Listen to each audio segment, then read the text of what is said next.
Welcome to your local community education podcast, where you can make a difference and be heard. Each week, get updated on current local, state, and national educational news. Your Voice, Your Choice podcast with your host, Harmony Vanderhorst. Welcome to the show. Today, we have our hosts are Erica Hodges, Dana McCabe, and Lindsay Davis. And we want to welcome everybody out. Our victory minute for today is in one of our schools in Hurricane Middle School. We were able to fill a much needed paraprofessional job and it was with association with the members who were on their community council. So in a community council is one way that parents and community members can be involved in their school. You get to learn about SITLA money and extra grant money your school's receiving, and you get to give your input, but they also talk about needs in the school, and that was one of the needs we talked about in this community council meeting. And with the people that were there, we were able to, in the last few weeks, fill one of those jobs. So that was awesome because right now we have, as of this morning, we have 75 open positions in Washington County. So those are really important. But we did fill one of them, and that was a big deal for that school. The agenda for today is we're going to go over local, state, and national education. And instead of our deep dive, we are actually going to be calling one of our local school board members, Dave Stirland. He is in the Hurricane District, and we're going to interview him so you guys can get to know him a little bit better. We'll talk about community needs and what's wonderful in Southern Utah. First, we're going to go through our local school board stuff. We actually have a meeting coming up this week. It's on Tuesday. We would like, if you've never been to a meeting before, to show up at 4:00. At 4:00, we'll have some parents there, people who have been to meetings. If you have any questions about the format, this is a great time to come, get to know people. If you have any questions, are we going to meet at 4? Are we going to meet at the Washington County School Board office, or are we going to meet over at the bakery? I think we should meet at the bakery. Okay, is that where we want to do it? That way people can have a seat if they're waiting. Public comment starts at 4:30, right? Public comment starts at 4:30. So if we go... No, the meeting starts at 4:30. But you need to turn in your request to speak. By 4:30. Okay. So if you're not there by 4:30, you can't. So let's do this. We'll meet over at the bakery. We're going to leave a couple people at the work meeting just so in case they cover some stuff in that last 30 minutes. We'll have a couple people there, and then we'll have a couple people over at the bakery to answer any questions. It's just a good location. It's a good location to meet at. If you park at the Washington County School District office, the bakery is just like right across the street. Farmstead. Yes. So, and I learned something this week too. We'll put a link to this. The agenda came out on Tuesday this week? Yes. Okay, you can get on, Utah State has a public forums. It's like a website, and you can go and put your email in and put your name in, and then they will email you as soon as the agenda comes out. And I just learned that this week, so I signed up today so that I don't have to keep texting all of my girls here and ask if the agenda came out. Yeah, you just become as a subscriber. And I've actually done that for my city council meetings, and so I always look and see what's on the city council agenda. So you can do the same thing for the local school board. So the agenda is out. And with this meeting, so how the format works for this meeting, they technically start at 1:00 with a closed session. So usually they open it up with their work session around 2:30-ish, depending on how many things they have to discuss. They'll go over in this work session, they have a few things on there, and then they go to an open discussion of the board. And then they go to review. During these meetings is when we actually see the board members interact with each other. We get a lot of information. We cannot comment, but you can come. Anyone can come and listen to these meetings as well. It's a really long day, and so we understand that not everyone can do that.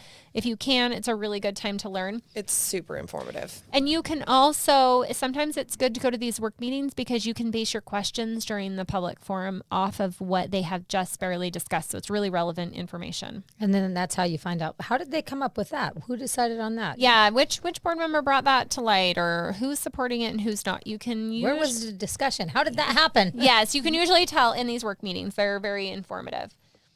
And there's a couple things that they're going to talk about that we're curious to see how they goes. They have another grandma request. It doesn't say on here what the grandma request is, so that means someone is asking for records and information from the school board, and they will talk about what that was. That's actually how the book issues came to light, was from a grandma request, and then they, I guess, revealed whatever the grandma request was during these work meetings, and they present it. Someone from the school district who's an expert in the area will come, and they will present the information to the board. So we're interested to see what's going to go on in that. The other things, there was 2 other things that we wanted to see on there. We would have liked to seen them say something about the social emotional learning in the Second Step program. That's not anywhere on the agenda. We would have liked to see them give, like, I guess, response. We've been waiting for a letter from our school board to the state school board addressing the national school board and their comments they made against parents. And these are the board associations, so not the elected officials, but the Appointed. Utah State Board Association.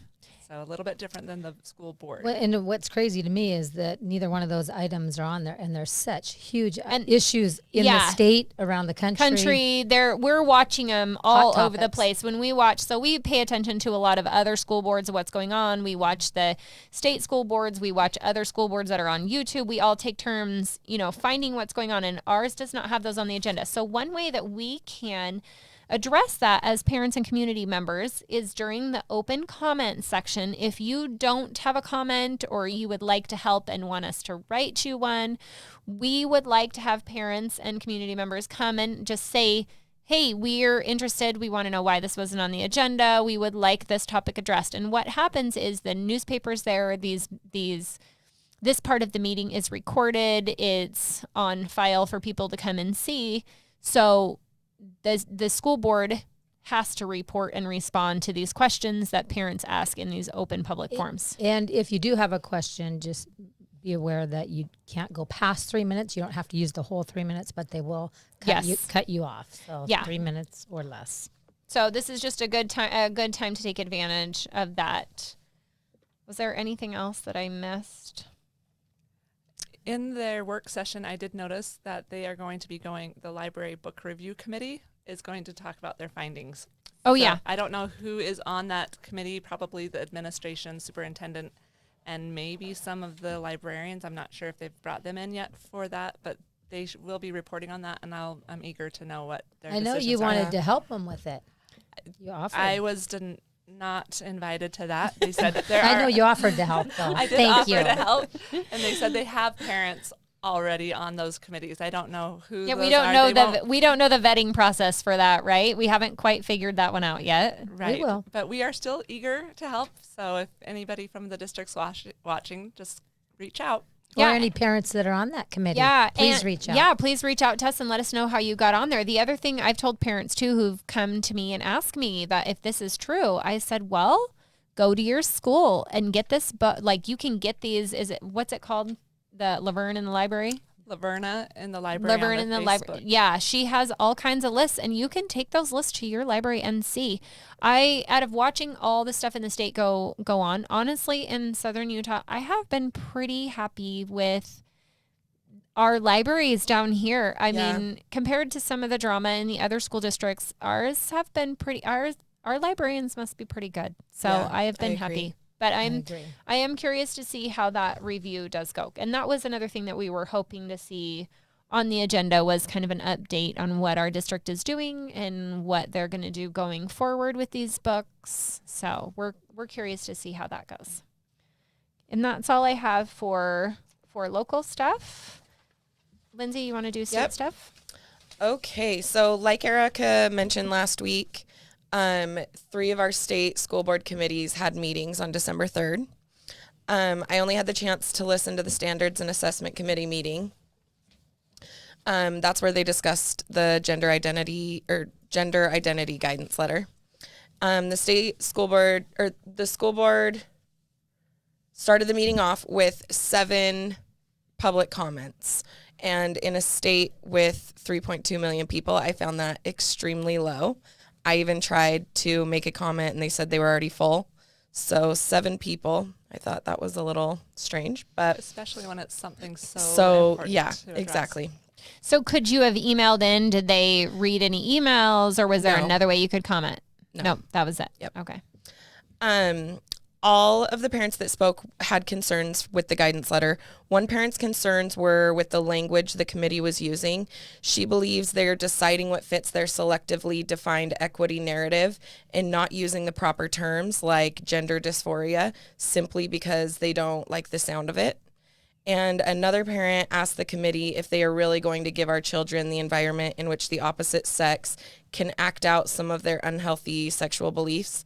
For example, all a boy would need to do is say he identifies as a girl, and he's then allowed to watch girls undress in the locker room, because they're not going to, in the guidance letter, they are not putting in there that they need anything signed from a licensed professional, nothing. They just make a say, request. they just make a request that I Yes. identify. And do parents have to sign that request, or they just do it between students and the counselors or the school staff? I think they go to the counselor first, and then they bring in parents and things. They want parents to be involved too.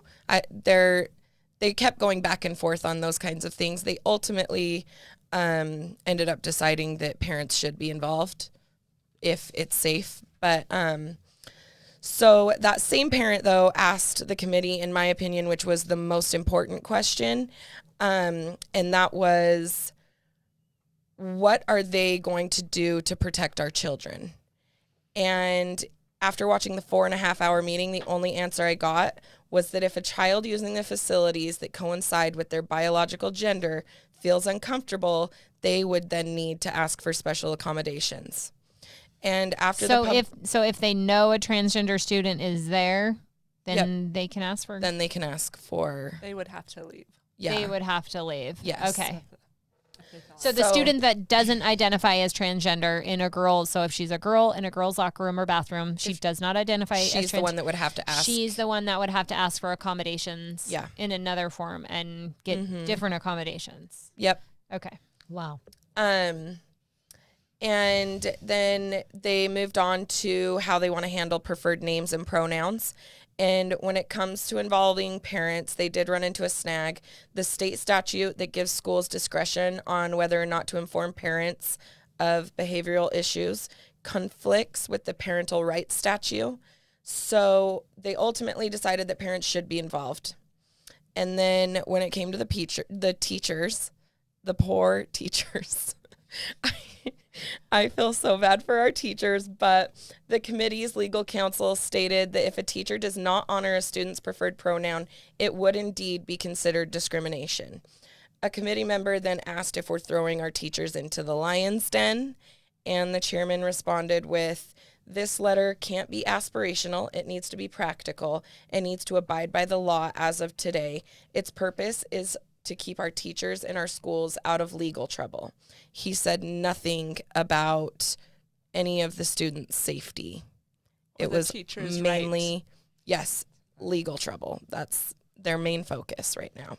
Well, and that's what I've heard a lot of, is that they're interpreting the law and they have to go by if they can win it in court. And the thing I thought was interesting, the quote, it says, "Under the current administration's interpretation of the law, a school cannot guarantee the privacy of students in gender-assigned restrooms, locker rooms, changing rooms, or hotel rooms." Yes. Under how they interpret the law, they can't guarantee privacy. So we need some different bills passed that clarify the law a little more. There was more. A board member that asked, are we going to notify parents that we can't guarantee their children's privacy? And I think she was talking along the lines as the transgender children, but I think it applies to all of our children.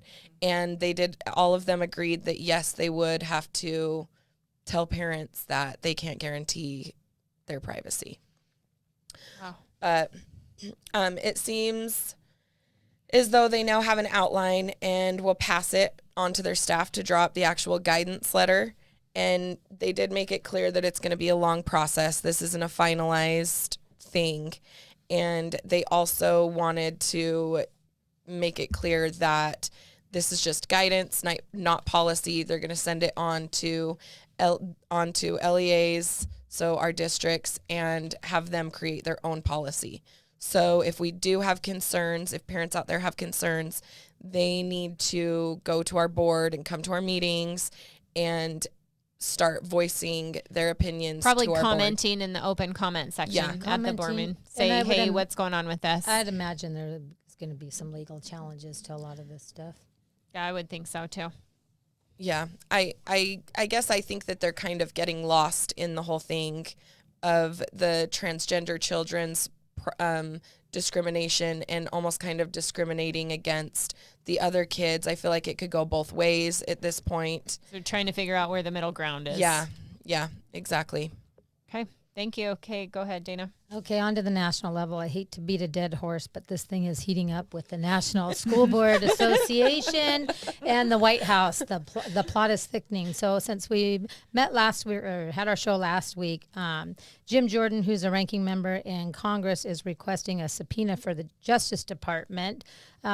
He also wants to include that for the National School Board Association President, Ms. Garcia, Attorney General Merrick Garland, FBI Director Christopher Wray, and the Secretary of Education, Mr.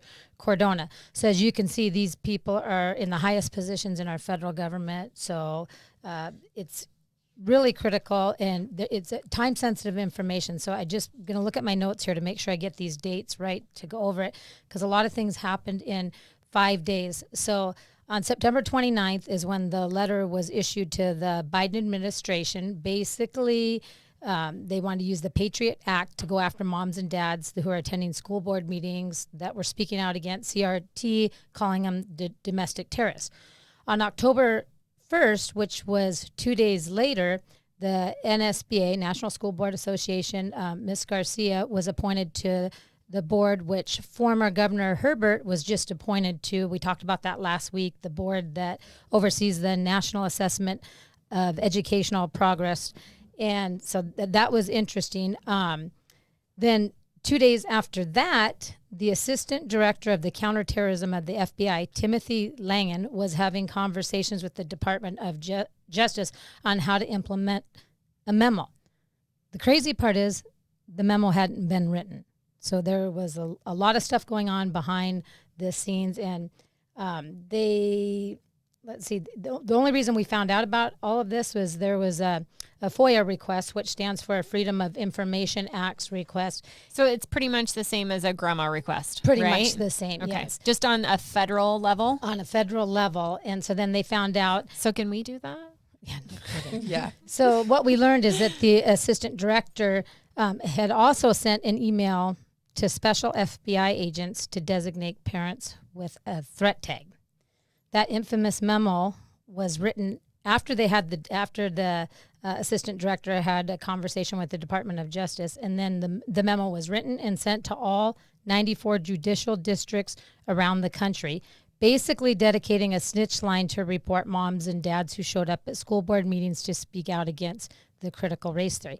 So all this happened in 5 days. I don't know how familiar you guys are with government. Nothing happens in 5 days. Yeah. But what's more important to ask, and this is what Jim Jordan was talking about in the hearings last week, was what's more important, what was going on prior to September 29th, because the NSBA president admitted that they were coordinating with the White House for several weeks prior. So what were they talking about? What were those conversations about? So that is why the subpoenas are being requested. We're still finding that information out right now. Still finding it out right now. Okay. And it's heating up because the ranking members requesting the subpoenas, they have not heard back from Jerry Nadler, who's heading up that committee, who is a Democrat. So the question herein lies, did they want to go after parents? So then they had the NSBA write the letter. People are correlating that kind of like what happened with the dossier spying on presidential elections. But this is definitely stuff that they need to get to the bottom of. What were they talking about? Because the letter, they were talking about it, and then the letter came out. And then the FBI was talking about it, but about a memo that hadn't been written. So I think it's really important. I hope he gets the subpoenas for all of them to come back before Congress. Another thing is, back to the Utah State School Board Association, and our state board about the letter to the NSBA. Board member, I believe it's Randy Booth, stated that the NSBA does great things, and although they were out of bounds, out to lunch, that was kind of the words he used, that it's almost like he doesn't want to rock the boat because we have Herbert sitting on a board there, and then we have Christy Sweat, who is a school board member up in Salt Lake City, that he said that she's going to be appointed president in January. From everything that I could find, I could not find that. But however, she does sit as the secretary treasurer. So I'm just really disheartened that when you get all this information, you hear what's going on, that our local school board hasn't really said anything that we're aware of, not forcefully. Our state school board, meanwhile, 26, 27 other states have issued strong letters. They've pulled over $1 million. Utah still hasn't done anything. No. So our state board of education, the elected board, member Earl has written a letter, and I think she said 5 others had signed it. Oh yeah, I remember her reading that. And they tried to get that in the meeting, and they wouldn't adopt it. But yeah, it was hopeful that there are people on the board so who want to could address happen. that. But as far as the Utah State Board Association, which is not the elected one, they haven't addressed it. That's correct. More than saying, because the USBE is not a member, but the USBA is a member.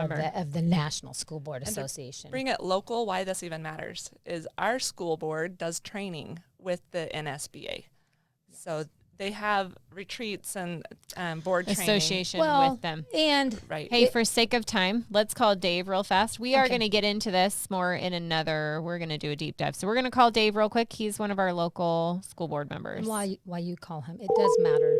It does. The president, the DOJ. All matters. The DOJ. Secretary of Education. So.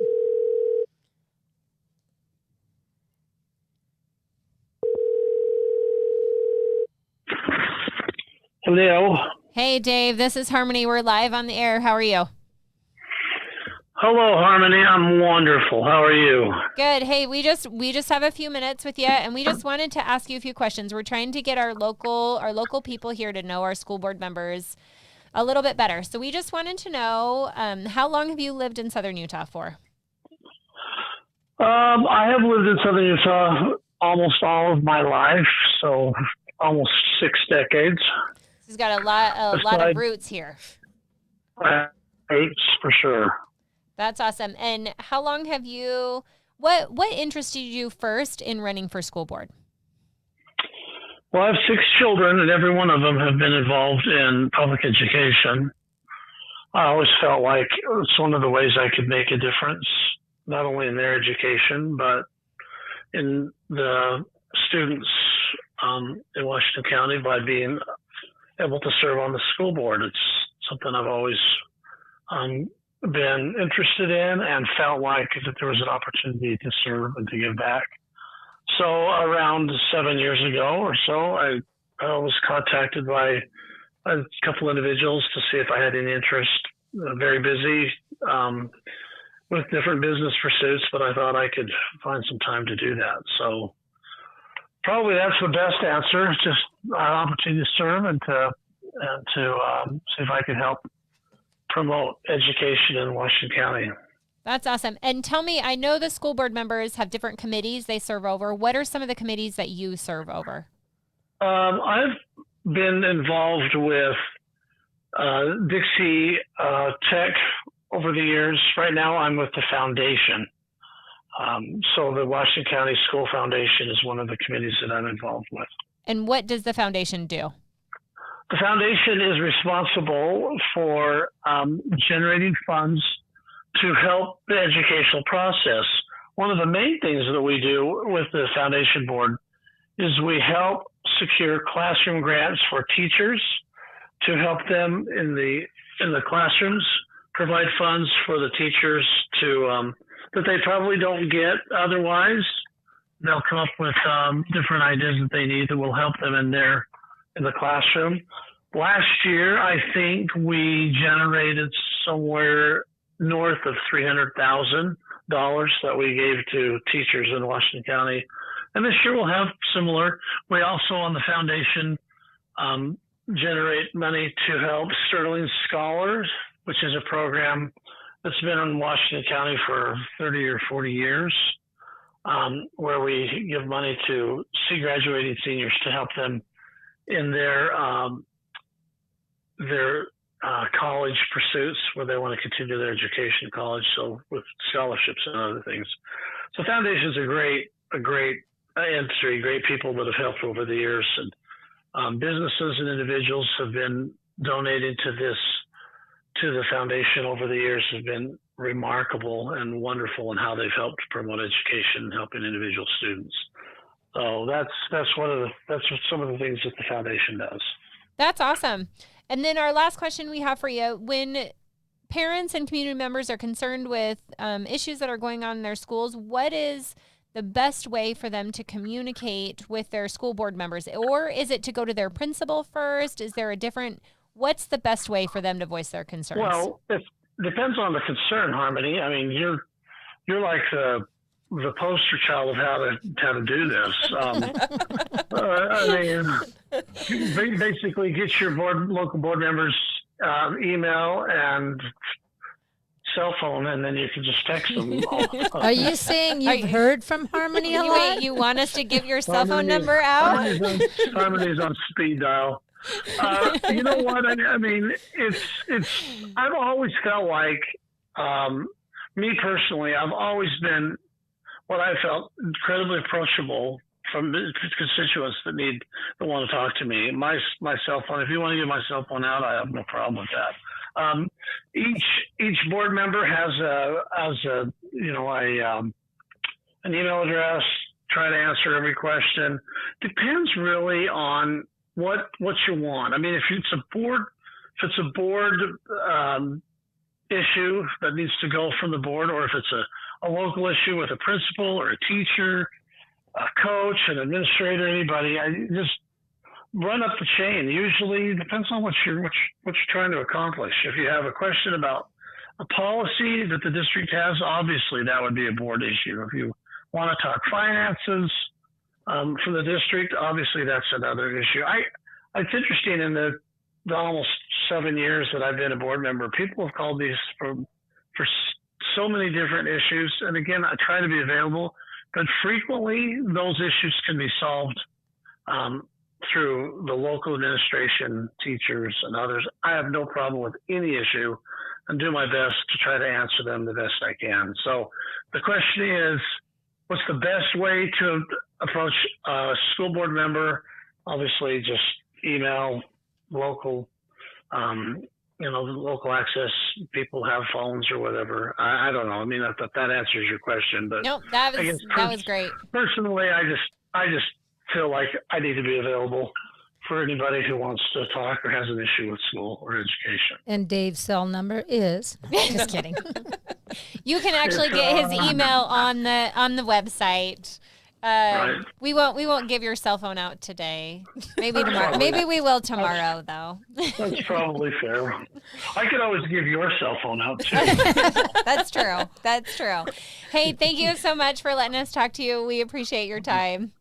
You're so welcome. Thanks for calling. Thank you. Have a great day. And by the way, just for your listeners, we will have a community meeting this next Monday at Hurricane High School for constituents that have students in the Hurricane, LaBerque, and Tokerville area. That meeting will be held at 6:00 at Hurricane High School, and I invite any parent, any concerned citizen that wants to be a part of that. We'll have principals from all the different schools in the Hurricane Cone site. They can answer any questions.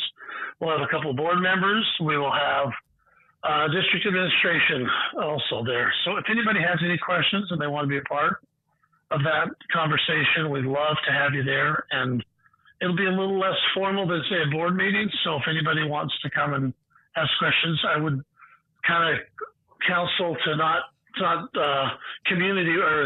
countywide, but we kind of restrict that to parents that have students in the hurricane cone site. Since there's going to be board members there, will they do that at other locations for other districts? They are asked to do that. Perfect. And Okay. I think over the course of the year, most of the board members do that. I mean, I'm certainly not going to go to the Snow Canyon Cone site to answer questions about what's going on there, other than just general district questions. But we want to make it accessible for parents in our area to be a part of that. I think I get a little concerned because I don't want a flood of St. George people coming there because we've got a couple of board members. We'd prefer to have constituents from the different areas go to those community meetings where they're held in those cone sites. And that's again the Monday the 13th, 6:00 at Hurricane High School. Yeah.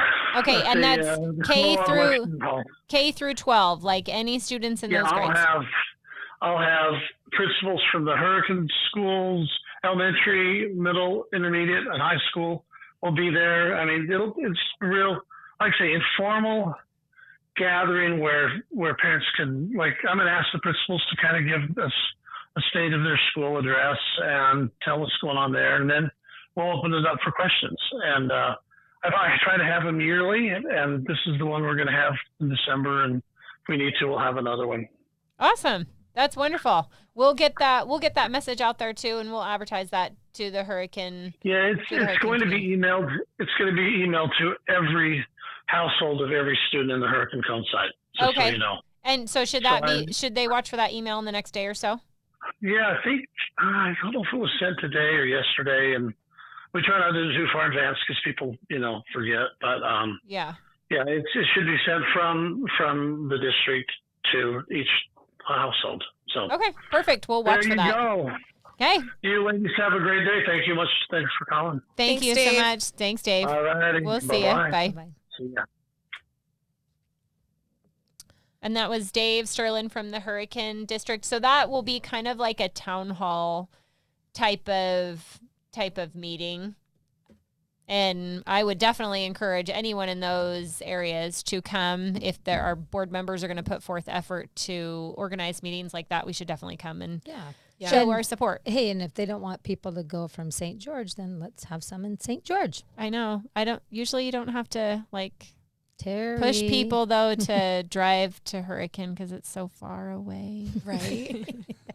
It's out in the middle of nowhere. And then we are going to end our show with what's great in Southern Utah. Does anybody have a shout out? I do. Okay, go ahead.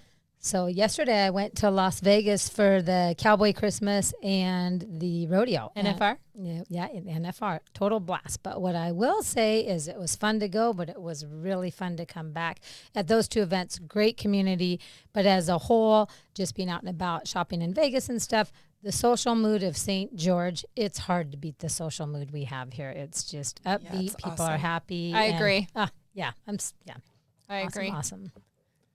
I'm just glad that we're having a town hall with the school board meeting member, and I think that's a great step forward. I know. I feel like that's Awesome. I feel like that's a victory too. I feel like we've really tried to advocate to support our board members and our community members to get their voices heard, and I think this is a step in the right direction. And even definitely for Southern Even Utah. though maybe they've been doing it, you've probably been helpful in requesting that from the well, board. and two, because of COVID, it made everything a little weird, and they haven't had them for a while.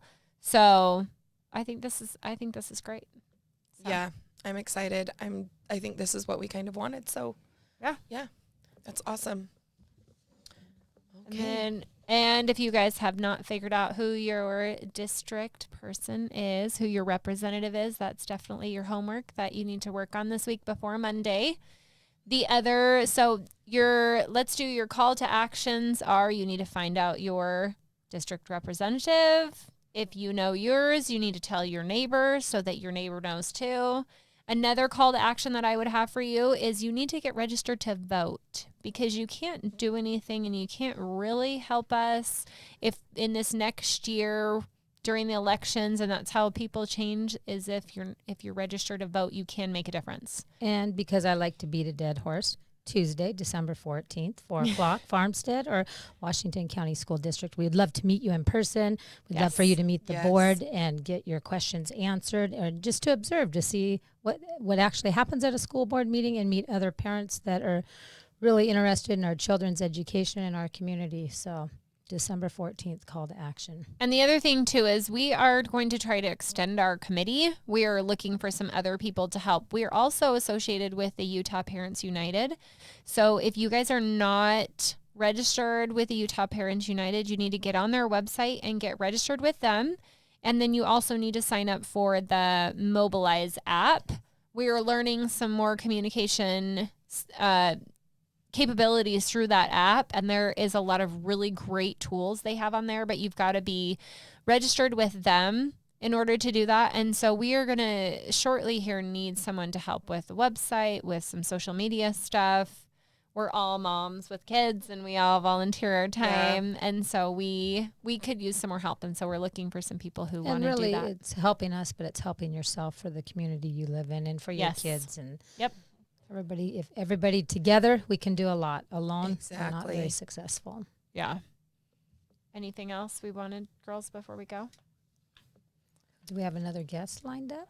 We do. We're actually, next week, we're going to have Terry Hutchinson. I always say it wrong. Next week, we're going to have Terry Hutchinson, and he is from one of the St. George, Washington Fields area.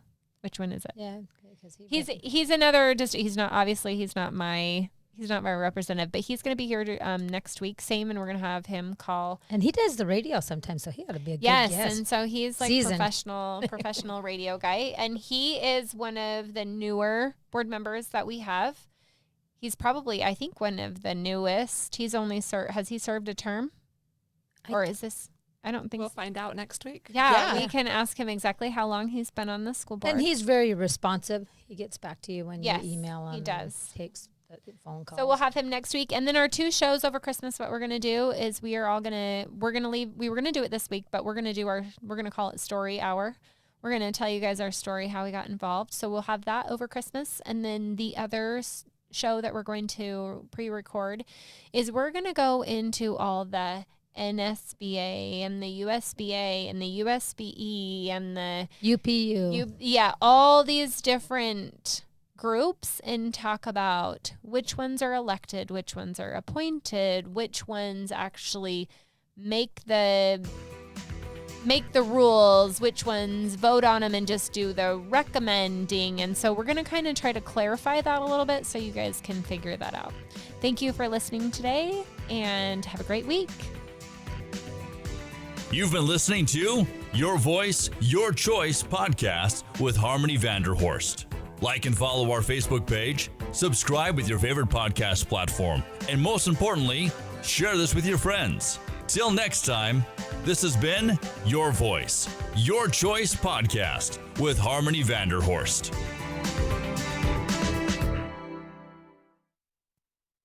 This has been a production from a podcast studio.